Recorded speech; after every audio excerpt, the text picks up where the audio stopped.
Welcome to Totally Talent Podcast by HR.com, your go-to source for all things talent. Whether you're looking for expert insights on high-volume hiring, the latest trends in recruitment technology, or strategies for building a winning team, we've got you covered. Join us for each episode as we dive deep into the challenges and opportunities shaping the talent landscape today. Let's get started. Hey everybody, Mike Wood here from HR.com, and it's time for another edition of Totally Talent. Look who I found in the hallway. I found Allyn Bailey from SmartRecruiters/SAP. How are you? I'm fabulous. How are you? So last time we talked, you guys had the big acquisition. Now you announced Winston. How's it been going?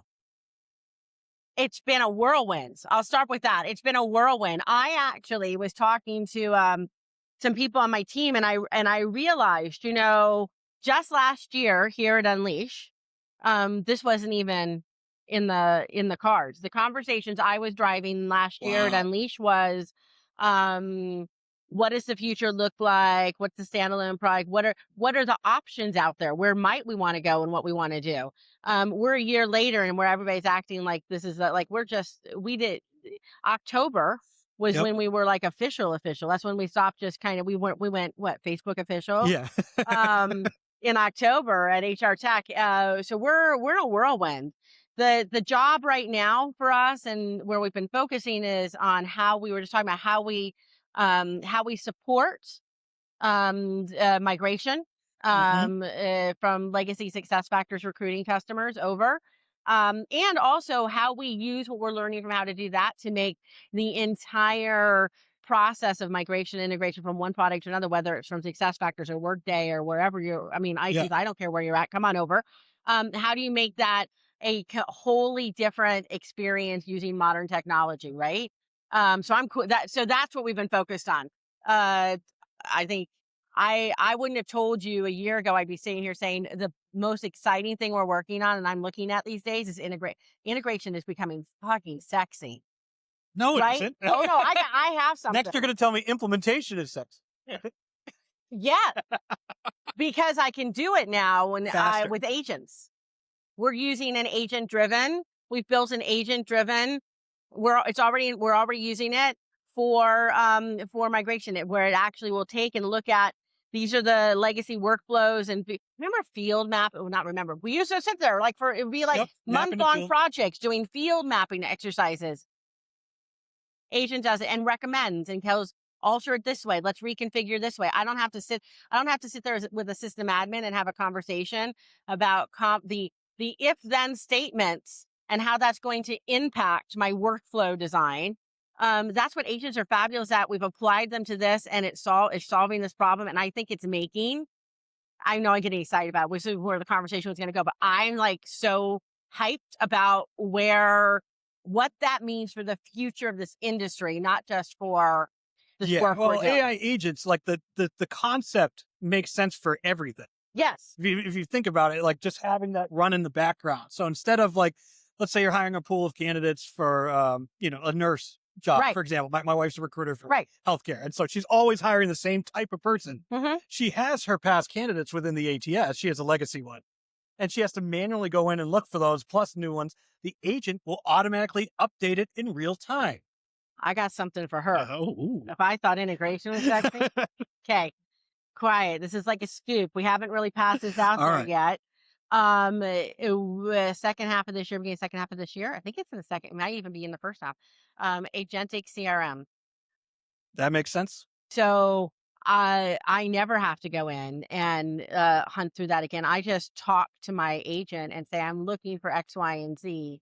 And it finds it, builds the campaigns, markets to them, nurtures them, brings them back, keeps them warm, does the whole thing. Can you treat it like dirt? Like, can you just be like, go get me these 30 candidates and whatever? Yep. So you don't actually need a real recruiting coordinator to treat like dirt. Yes. Great. So if we're talking about where the future is going, right? The first major switch is technology, and these are taking those transactional tasks around coordination, et cetera, that we TA teams were always struggling with. Do I hire them? Do I not hire them? Yep. What are they going to do, et cetera? So the low hanging fruit was scheduling. And now that Okay. Text messaging. What's the next one? These problems, they're not theoretically, they have been solved. If applied, if you put the right tech in place, these have been solved. The next ones now are, you're right. It's not just about matching and connecting, right? Applicant screen stuff. We've been talking about that forever. That'll continue to evolve and we'll get better at it. But there's a lot of low hanging fruit in these transactional, what I call kind of transactional tasks. Go get for me. Go find. Yeah. Go search for this within my own database. Yeah. So I have Google Gemini set up with all my files. Right. And there are so many times that I would have like turned to a coworker and be like, hey, what's this company? Because I cover way too many. What do they do? I just asked. It's essentially like an agent for me. So I love it. Yeah. And I think it's just taking what people are already kind of patchworking together for themselves, putting it inside applications and systems and making it kind of ubiquitous to their own data set. Now, what I'm seeing is, yes, it will do all those things. And so like, I'll tell it to be like, add this in the notes section of this file, whatever. And it'll be like, yeah, I just did that. Then I have to go and double check because that's just me. And sometimes it doesn't do things. Well, that's fundamentally, right? Where you have to then, that's where we start to take stuff I've been playing with, right? And putting it into actual enterprise grade solutions and systems. And that's how you start to fit and put in some of the checks and balances that fix those hallucinations, those, me and my chat GPT, the conversations I have with it about it being just a freaking lie. One day that chat GPT is going to be deposed. Right. And I'm going to tell all your secrets. Right. It's going to tell all my secrets, but and he's not going to be happy with me because I'm angry half the time. I'm like, that's not real. That's not quotes. Not where'd you find that? But it's still really early. But like things are like at this point last year, agents was something that we were kind of talking about. It's here. Well, and by the end of the year, everybody's going to have some sort of an agent. It's not only is everybody going to have some sort of an agent, but I'll tell you, I think that there are two major elements of technology that are rising that we need to be watching on the periphery because it's going to change the way in which, and it's not about HR tech. This is just what's happening in the tech. All right, stuff lay it on me. That's going to change how we use all this stuff, right? So the first is just in general, the ability for agents to be personalized and uniquely developed. So we're starting to see it with True AI. We're seeing it with like Claude bots. Like people are starting to use this at a personal level. It will start to come into the enterprise space. Mm-hmm. It will change how we think about agents and how we leverage them. And instead of going and buying a prepackaged, pre-built agent, instead I'm going to buy the technology that allows me to construct an agent that does what I need to do in my business the way I want it to operate. That's a paradigm shift for us, right? The second big shifter will be agent-to-agent connectivity. I know we've been talking about this for a while, but the challenge with agent-to-agent connectivity is twofold, right? One, can we centralize the data it has access to, and and the second is, can it translate that data effectively? So right now, what I would advise most people is a lot of these add-on agent components that are kind of do a bespoke action and you just want to kind of throw it into your workflow. It will still continue to work in isolation because it can't translate inside your systems and back outside your system. So you want to be thinking instead about holistic systems that then can apply a core data set, which means, and I can't believe I'm saying this coming from where I am and where I've been, it's the end of best of breed because you can't operate in an agentic world that way today. You have to have a centralized system, and then you have to have then you can have multiple agents inside that ecosystem that become a team of agents and operate, right? But the second translation, where this will start to now evolve, and then you will be able to go back to another world where we start to best read, is when you have the in-between, which is the translator, right? So the translator, we started talking about field mapping, right? Yep. Used to be fields. Yeah. So the translator was, can my script translate that when I say blue, I also mean turquoise, yes, because it's very light blue. Okay, it's very doesn't have like nuance. Okay. Right. And what AI always theoretically offered up to us was it can perceive, it can extrapolate, it can make assumptions by correlated data and these embeddings and the ways in which I can do that. Super cool. So now I'm not worried about field to field. That sounds super cool. Problem is, Agent Bob over here is looking at it with their data set and looking at it this way. And Agent Joan over here is looking at it with their data set and looking at it this way. So I've still got a lost in translation process. If I want Joan and Bob to work together to take autonomous action together. So in the middle is this translation layer. There is now work going on in the larger AI space very quickly to build these translators that basically become, the best definition I can give it is it's similar to what we used to talk about when we used to talk about middleware, but it's not the same sort of, it's like the best way I can describe it, right? Yep. That starts coming into play at an enterprise level, and we start seeing it operational. That changes the game, because once that happens, now those two pieces happen together, then software dies. Yeah. Because I no longer need software, which is basically an interface with a series of constructed and configured workflows. So we've almost gone back to on-prem type of 100%. That's funny. That's fascinating. Right. Actually, if you think about it, because you would think it would make more sense to put things up into the cloud, but not with the costs. That's right. So right. But now I need the on-prem because I need the safety net of how actually. So like, I'll give you an example where I'm starting to see this play out in the consumer, like in the everyday people space, not in the enterprise space, right? Because it's HR tech is a mirrored society. The mirror of, okay. So I am down a TikTok rabbit hole. I don't even know how it happened. I'm down a TikTok rabbit hole of I don't even know what to call them.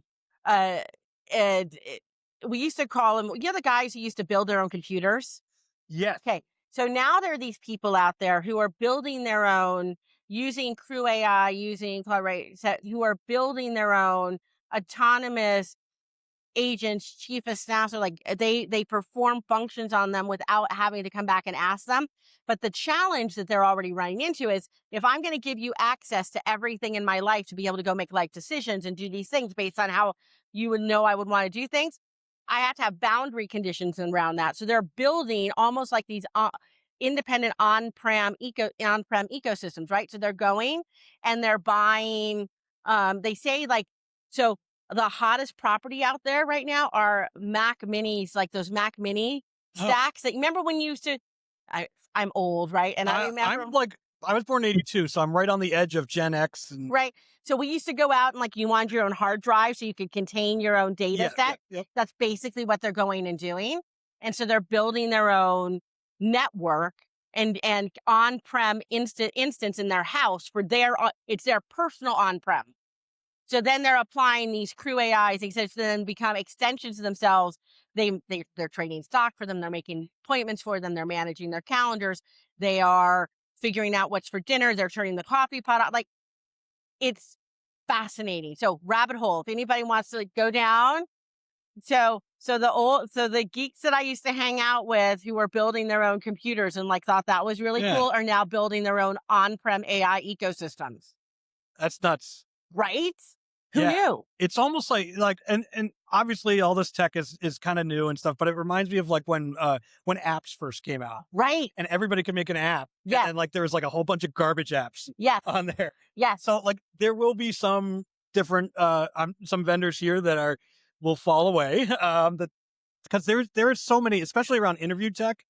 There's so much. And I know Kyle and company did their look at interview tech, but thank God somebody did, because there are so many people with almost the exact same looking product that are saying they could do exactly the same thing, but can you trust them? Yeah, well, that's the, listen, I call it getting really smart. If I'm going to tell you it's time if tech leaders are being smart, HR tech leaders are being smart right now, they need to read the room.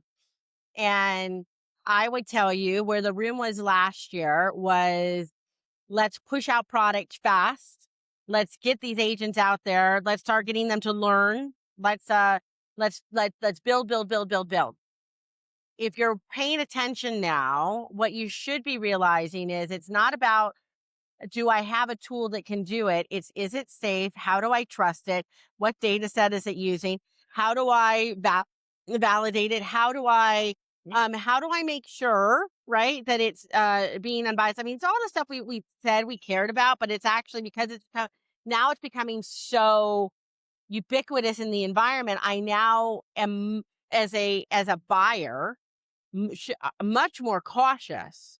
I want to move, but I'm much more cautious, which means you as a vendor now have to come to me and help me understand how this tech actually works. What are the constraints I have on it? Does it actually work? Is it safe? Is it going to get me sued? Yeah. Are you going to get sued? I don't want to be part of that next lawsuit that happens. No, because it's coming right down. They're going vendor to vendor. Yeah, right. It's going to mean us changing our perspective on transparency. It means breaking that fourth wall, and we can't hide data anymore. Meaning, HR is so good at this. We can't tell candidates that. We can't tell hiring managers that. They might just use tell the someone that they don't have the incorrectly. qualifications or whatever. Just tell them. We're going to have to, right? And that's going to mean opening up transparency, and then allowing people to. Because if you look at where these lawsuits are really coming in, like the most recent one, we can all, vendor agnostic, but there's one, right? They're using credit laws for this. Why? Yes. Right? What is the fundamental story there? If I own my data, you have to show me what you found so I have the right to dispute or add to it. Now, let me ask you a question. In our space as a whole, are TA leaders, HR leaders, and businesses ready for the moment where we have to open up the door and say, I'm going to not only show you how I am rating you, I'm going to deliver it to you in a way that's consumable. And you then have the ability to provide additional insight and information. And that changes how I'm going to view it, right? I think that's where we're going to head.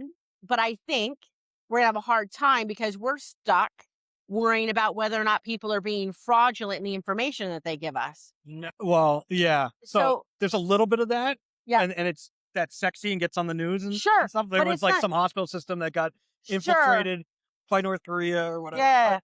Yeah. This, the thing is, and I follow a lot of people in the space that all of a sudden, like I'm 43 and all of a sudden I feel like I jumped like over the hill. Yeah. And all of a sudden, like now I'm like, okay, what if there's something out there that says, don't hire me? And it's in this system because of my credit score or something like that. I don't want to be blacklisted. Right. We get scared now. So now we're scared. So now I want to know, what are you asking? Like, what are you looking at? What are the criteria that you're looking at with it? Listen, I'm thinking about it and it's not, this is a microcosm of where it's going to show up, but it is showing up in all sorts of ways in which these tools or mechanisms are being used. It's changing the paradigm of what I believe as an individual I have the right to. So it is that next move. I had rights and knowledge, right? Right to access, right to privacy. Those were the GDPR rules, and et cetera. Right to augment and correct is the next right everybody's going to lean on, and it's going to be around everything. And it's even for me as a business. I'll give you a great example. You're going to run a report on me and go out to the media, et cetera, and talk about how you're, et cetera. I want to know what were the criteria you leveraged and you utilized. And then I want to have the ability to give you information I didn't know you were looking at that I may not have taught. I'm not making stuff up, but I didn't know that was mattered to you. I have that. Yep. And I should have a right to know that was something you consider to make sure I have it to you. That on an individual level is going to be the same too. It's for so that whole credit score concept extrapolates across everything. I think, so let's talk about the future, because I love hearing your thoughts about the future. I really think that there's going to be a generation, whether it's my generation or that just starts moving away from tech, like personal tech, like surveillance state type of stuff, because they're putting in flock cameras in cities by me. They're putting Palantir's looking at everything. My phone, there's no doubt that they're looking at my phone. Because people I remember like when I had like a newborn, I was talking with my wife about, well, yeah, we need some diapers. Facebook shows up, diaper right there. And I'm like, Remember,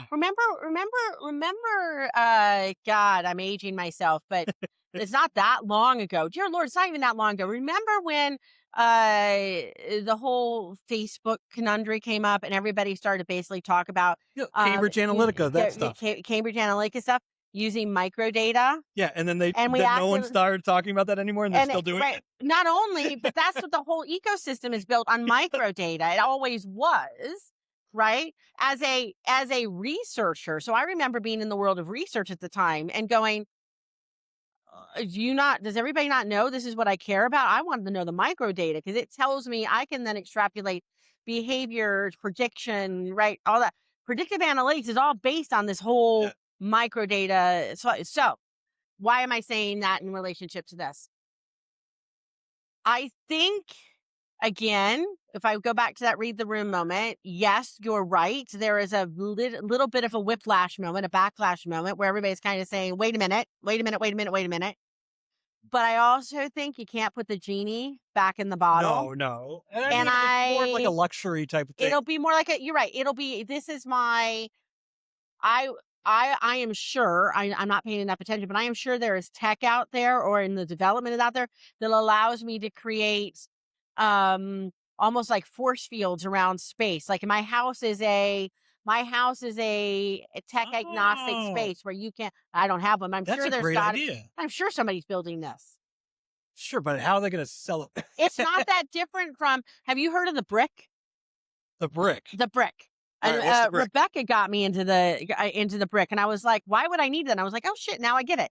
So the brick is basically a tool that you kind of put, like you put on your but it's you set it to put guardrails on your media devices around your social media, et cetera. And you parental controls for adults. For adults, right? Got it. And you say, from this time to this time, I can't access or use it like blacks it out on my phone, but it's outside of the system that it's doing. It's using wavelength.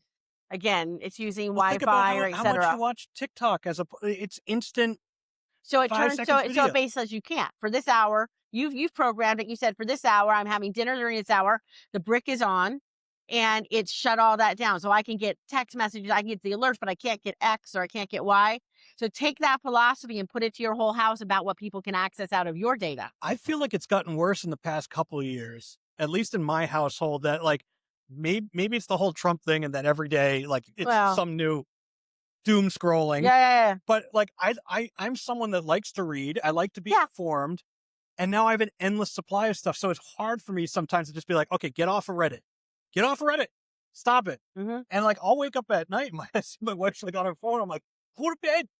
You know, you're going to pay for this tomorrow. Mm-hmm. So imagine how much we are relying on algorithms to define for us and to interpret for us and to serve up to us what they believe is important for us to see. What if there's a space where you own your own algorithm? And now you actually are controlling it to a certain, like that's maybe where the backlash goes. It doesn't go away from, it is about how we start to build mechanisms where I can personalize in a way that is unique to my belief systems. I want to be careful about belief. I'm not saying like, yes, you could probably do it that way. And we're already kind of doing that by building our own algorithms.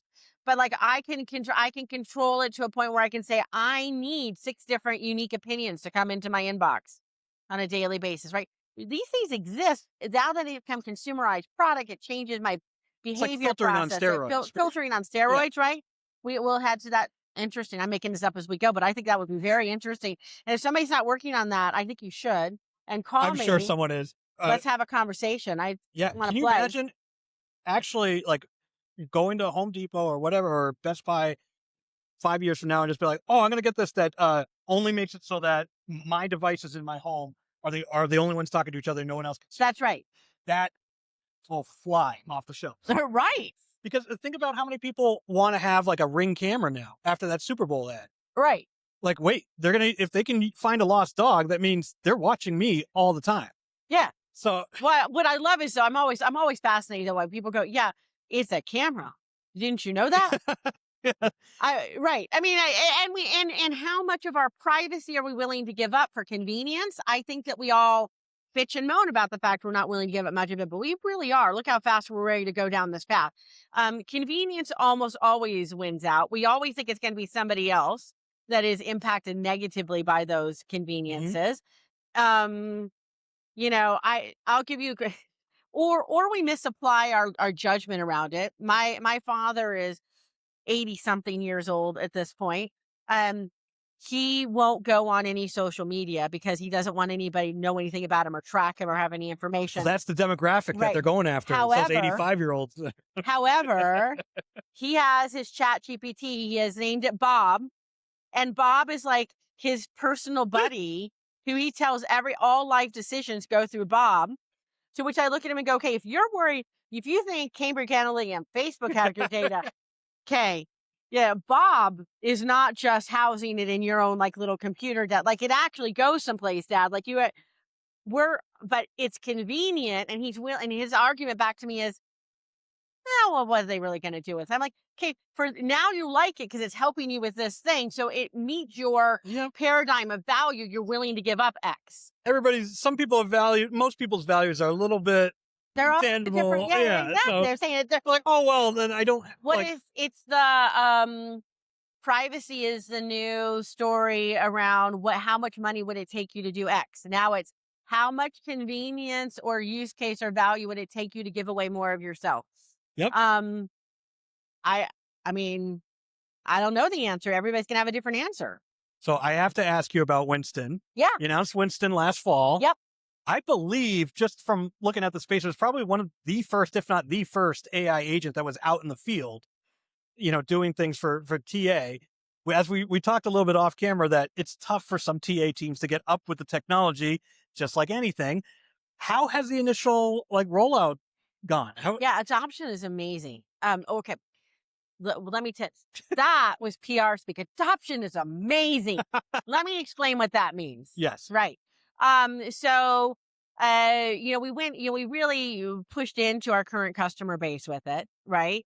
We are now seeing, that those customers who are adopting it, they are now running about 60% of their jobs through the agent system and through Winston and various. That's huge. Wow. And we are also seeing that there's a direct correlation between one agent use model growing into place and then building on to the next. So that kind of land and expand model around agents is proving to be true from an adoption perspective. But we are seeing that when it's in place, adoption is high. I would tell you the biggest bridge to cross, and it's for everybody in this industry, is getting people into the system to get them into the agent to begin with. Yeah, just onboarded into it. Once they're there, adoption usage is high, and that actually was something we were all experimenting with everybody else. I don't know. Will people be able to adopt? Will they be able to change their process? No, but you guys were the first ones to kind of come out. You know that this is where things are going. Right. There may be some bumps in the road adoption-wise, but it's because this is a new technology that everyone's learning at the same time. Yeah. And back when I downloaded music off of Napster, there were so many. Like I'd spend all night downloading one thing, and it was just garbage file, or it was spam or something. Yeah. Like, okay, I'll get better at this. Yeah, and what we are seeing is that the trust and the validity of the output in data, those numbers are looking really good too. And I don't have. If I start spewing off numbers, they probably be off the thing. But I can tell you from somebody whose job it is to be able to kind of leverage that information to tell a story and feel confident about it, I feel very confident with the data that we're getting in. Enough so, like I said, that I think those next components, those next agents that will start to come into play, agentic CRM is coming. Like there's some cool stuff very, very shortly. Those will be next level in terms of changing the paradigm for how people think about interacting, because it will break the wall from the interface. I will no longer have to be, when we are still, most people today who are using Winston are still using it, and you don't have to, but they're using it inside the SmartRecruiters or the SuccessFactors application. They're not using the full capability yet where I can literally use it on my phone, in my Slack, in my Teams. It can send me WhatsApp stuff. I could be using it through text. I don't ever have to go into the interface. Where we're seeing that from a agentic perspective, getting the most traction is with hiring managers with the companion product. So those companies who are using that and getting it into place are seeing big shifts in their hiring manager adoption, because our hiring managers don't have to go into the system anymore. That's great. Yeah, the hiring manager is only going to sit like 10 minutes before the interview and figure out what they're supposed to be doing anyway. Yeah, exactly. So it's better. We're better off having Winston come in. And by the way, you have an interview, which we were already doing alert stuff, right? That was already kind of a model everybody was using. But it said, hey, by the way, you have an interview. Like, here's the summary of who you're getting ready to talk to. Instead of saying, go click and read the resume, it says, I read it. Here's what you need to know about it. Get ready. Here are some questions that have been teed up by your recruiter for you to proactively think about to go into this space. That tees up for them. And then it comes right back up afterwards and said, how would that go? And it collects the information. I don't have to go about feedback information anymore. Those use cases are getting a lot of traction. I love it. So I'm asking the same question for everybody that I interview here. Yeah. I'm here at Unleash, and then I'm going to Transform next week. Yeah. Which means I am staying alone in the city by myself, like a divorced dad in some timeshare. You and half of the HR tech and TA community. Yeah. So I'm curious, like, if you were doing something in the Vegas area, or you had a weekend and you wanted to get away from the Strip, where would you go? Oh, that's a great question. Where would I go? I get away from the Strip. I actually might go over to one of the other kind of off-strip, really kind of spa-like resorts, because I like to be pampered. Ooh. So I go like to Red Rocks or one of those, and I go check in there. I give myself a nice spa weekend, and I sit at their pool, and I'd let them bring me drinks, and then I would go and get a massage and a facial, and I do that. That's what I would do. Okay, that's good to know. And it's a different vibe, right? Yeah.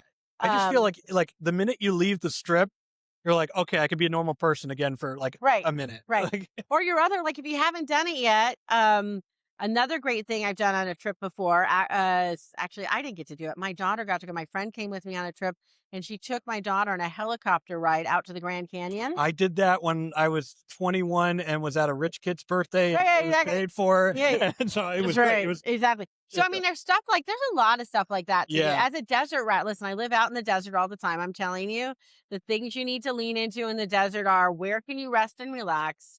There's not woo-woo energy. It's just, the heat has a calming vibe to it. Don't be afraid of it.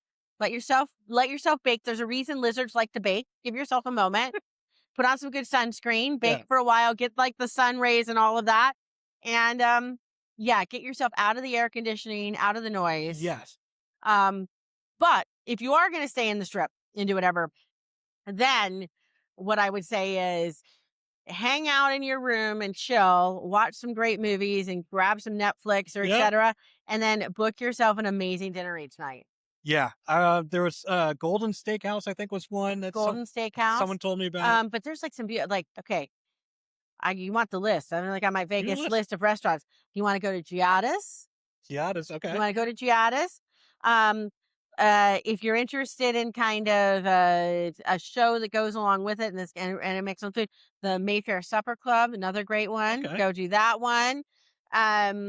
There is if you like hot pots, there's a really great, it's like X. Place? Yes. X over by the Palazzo. Amazing. Okay. And they'll come and dance with the noodles for you at your table, and they'll do it at the bar. You can go as a single person there. It's absolutely fine. Well, I spent too much time in Vegas. Hi, I'm Allyn. I spent too much time in Vegas and know all the restaurants. Have you ever been to Red Dwarf? The pizza place? No. You haven't been to this place? No. Okay, so it's not on the Strip. It's off the Strip. You have to take a cab or whatever. But it's this really cool Detroit-style pizza place and tiki bar. And I went there last year. Antiki bar? Antiki bar. So... Plus, they always have music that's like, they had some band there that was playing like surfer rock from the 60s. Guess what I'm doing tonight? You're going... Because it's a tiki bar. Oh, yeah. I think I've been to that one. The one that's around here, I've been to. Yeah. There's a few, but yeah, I'm always hunting up a good tiki bar. Speakeasy, a tiki bar, man. I don't know why the speakeasy still exists. Like, it's not a secret. It's not a secret anymore, but it's okay. It makes you feel like it is for half a second. Yeah. Oh, I love talking with you. We've gone over half an hour. So no, it was fun. Before my phone explodes. Yes. Thank you very much. Thanks. Check out SmartRecruiters. Check out Winston and follow Allyn Bailey on LinkedIn. Yeah. Awesome. Thanks for tuning in to the Totally Talent podcast by HR.com. We hope you find today's episode insightful and inspiring. Don't forget to explore more episodes and discover valuable resources at hr.com/podcasts, where you can listen to all of our podcasts. Until next time, keep leading with purpose and making a difference in the world of talent.